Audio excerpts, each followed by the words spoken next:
Inabot tayo para mag-work, and then is para mag-shopping, and then to receive. No, Jerome, we are called to give, to provide, to be the giver, and then is we are called to receive, to support, and to help.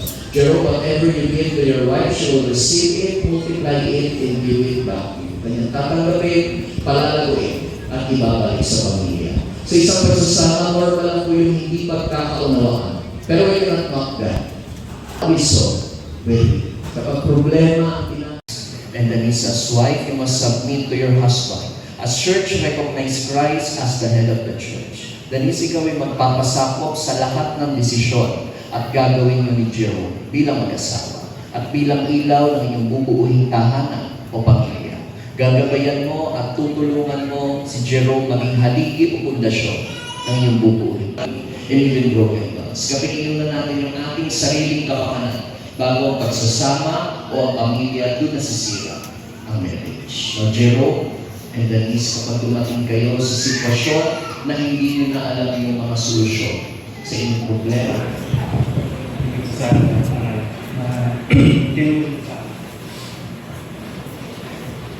Pinalaki mo ko naman.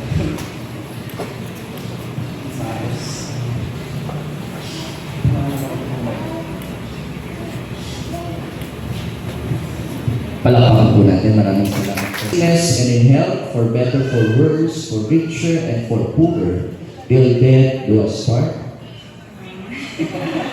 Yes, I do. A round of applause. Palakpakan po natin. Thank you. And this time, the group... I'm deeply grateful because you become the mother of my children. I know you will be the best mother and you will have to have you in our lives. I'm standing here today not just because I love you, but because I promise to be with you forever.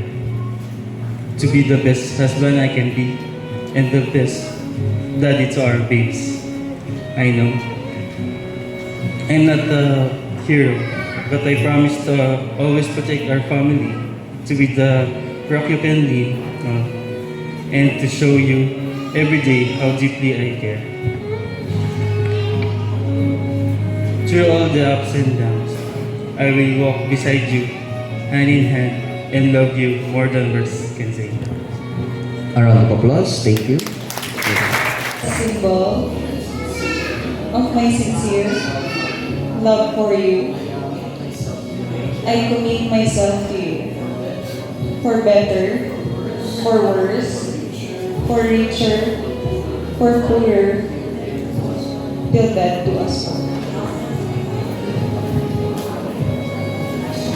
Palakpakan po natin. As husband and wife. Palakpakan po natin. The name of the Father, of the Son, and of the Holy Spirit, whom God has joined together, let no one separate. May the Lord bless you, keep you, make His face shine upon you, and be gracious to you. And the Lord turn His face towards you and give you peace now and forever. Dear brothers and sisters, it is my honor to present to you the newlywed Mr. Jerome Canono and Mrs. Denise Canono. Palakpakan po natin ang bagong kasal. And this time, Jerome, you may now kiss your bride.